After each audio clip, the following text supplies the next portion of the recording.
Muito antes dos grandes estádios, das transmissões de TV e também do futebol milionário, um grupo de jovens em Campinas se reunia sobre duas paineiras movida apenas pela paixão por um novo jogo que começava a encantar todo o Brasil. Ali nascia a Associação Atlética Ponte Preta, o clube mais antigo de São Paulo e o segundo mais antigo do Brasil, símbolo de tradição, resistência e pioneirismo. A ponte nasceu do povo, de operários, ferroviários, imigrantes e negros, e foi com essa alma democrática que escreveu uma das histórias mais belas e corajosas do futebol brasileiro. Fala galera, meu nome é Marcos e hoje eu te vou falar sobre um time que tem uma das histórias mais bonitas do futebol brasileiro e que tem uma torcida extremamente apaixonada e fiel e que não vê a hora de levantar um grande título de expressão. Então já deixem nos comentários o que a Ponte Preta significa para você. A Ponte Preta foi fundada no dia 11 de agosto de 1900 e surgiu ali no bairro da Ponte Preta.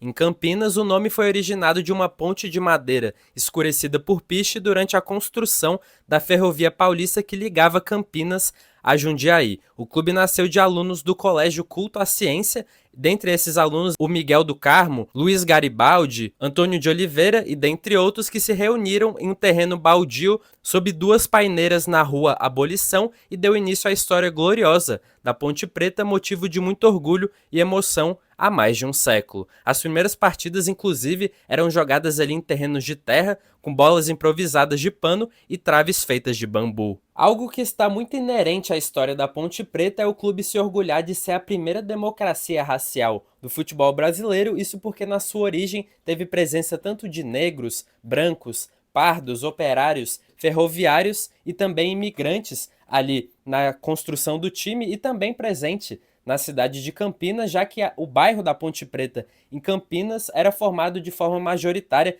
por operários e ferroviários. Inclusive o futebol chegou na cidade através de um escocês, o Thomas Scott, que era engenheiro ali da ferrovia, e a partir disso então negros e operários e brancos todos conviviam ali juntos na cidade de Campinas, que diferente de outras cidades do Brasil tinha menos preconceito por esse fator. Mesmo assim, a equipe sofria muita hostilidade quando jogava fora de casa, já que o time era chamado de macacos e a torcida reverteu isso em símbolo de orgulho, adotando a macaca como o mascote oficial do clube. Então a Ponte Preta se destacou bastante no futebol brasileiro por sua inclusão racial, inclusive sendo o primeiro time do Brasil a ter negros entre seus fundadores, como o Benedito Aranha e também o Miguel do Carmo, que não só foi um dos fundadores da equipe, mas também foi diretor e jogador da Ponte Preta. Então a Ponte Preta se tornou a primeira equipe do Brasil a ter um jogador negro no seu elenco. Então a Ponte Preta foi um dos clubes pioneiros na luta contra o racismo no futebol nacional e junto com Miguel do Carmo tiveram importância fundamental na afirmação da democracia que marcou a história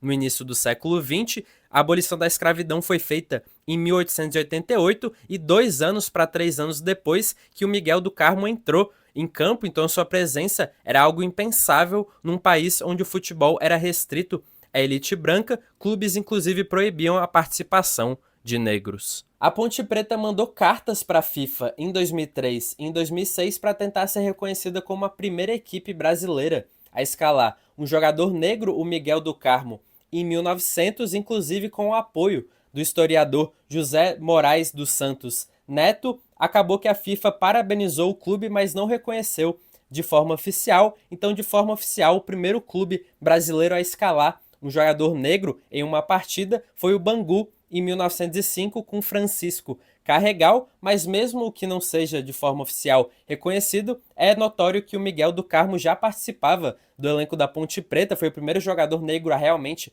fazer parte de um time do Brasil e também jogou partidas ali entre 1900 e até 1905, até a estreia do Francisco Carregal. Então o torcedor da Ponte considera sim a Ponte como o primeiro time, apesar de oficialmente ser reconhecido o Bangu. A Ponte Preta é o clube mais antigo a se dedicar à prática do futebol na América do Sul, a adotar as combinações de cores preto e branco, e nos primeiros anos o time era formado por operários, ferroviários e imigrantes, e em 1912 conquistou o segundo campeonato campineiro, vencendo o seu maior rival, o Guarani no primeiro derby campineiro, inclusive esse que é o maior clássico do interior do Brasil, e recentemente eu fiz um vídeo que tá bem legal sobre a história dessa rivalidade, tá aí o link no card e também na descrição. A maior goleada da história da Ponte Preta aconteceu em 1929, quando a Ponte aplicou 13-1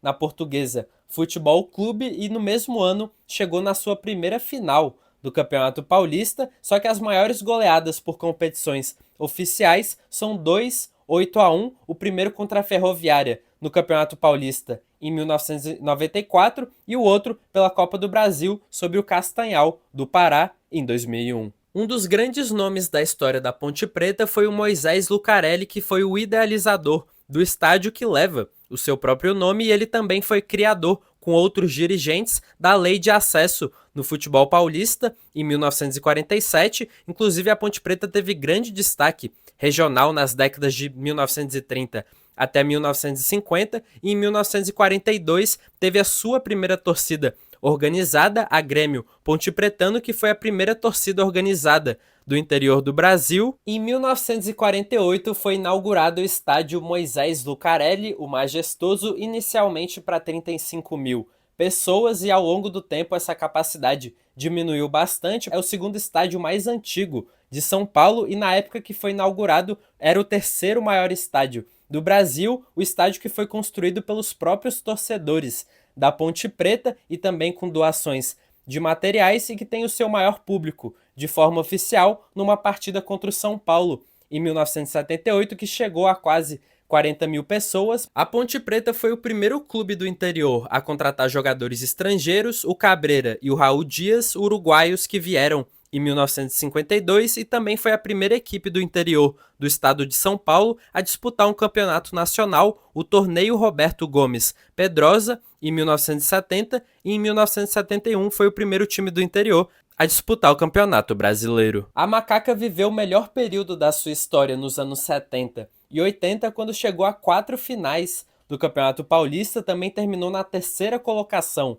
do Campeonato Brasileiro da Série A em 1981 e teve grandes times, grandes jogadores, inclusive cedeu 3 jogadores para a seleção brasileira na Copa do Mundo de 78, o goleiro Carlos e os zagueiros Oscar e Polozzi, e também a Macaca é o time do interior que mais cedeu jogadores para a seleção brasileira em edições de Copa do Mundo. Ao final de cada campeonato brasileiro, a revista Placar concede o troféu Bola de Prata aos melhores jogadores em cada posição, e a Ponte Preta já teve 8 jogadores. Como dito no começo do vídeo, a Ponte Preta ainda não tem um grande título de expressão, pode ser essa Série C nessa temporada, mas a equipe tem títulos oficiais como a Série A2 do Paulista, campeonatos do interior. Na Copa do Brasil em 2001 ficou na terceira colocação, já foi 7 vezes vice-campeão paulista, 2 vezes vice-campeão da Série B, é o clube do interior que mais vezes chegou na final do Campeonato Paulista e também o único clube do interior a ter chegado numa final continental da Sul-Americana, em 2013, quando perdeu para o Lanús. Eu acho que não é segredo para ninguém que a Ponte Preta tem uma das torcidas mais apaixonadas e fiéis do futebol brasileiro e é o único clube do interior do Brasil a ter levado cerca de 4 mil torcedores para a Argentina, que ocorreu ali na final da Sul-Americana em 2013. Então você que é torcedor da Ponte Preta, deixa aí nos comentários o seu momento mais inesquecível acompanhando a Macaca, e também se você não é torcedor da Ponte Preta, deixa aí algum fator que faça você gostar da equipe, né? Seja o escudo, a torcida, as cores, a tradição, enfim, deixa aí nos comentários, eu gostaria muito de saber a sua opinião, e aproveite e se inscreva no canal para você não perder mais vídeos como este. Muito obrigado por assistir esse vídeo e até a próxima.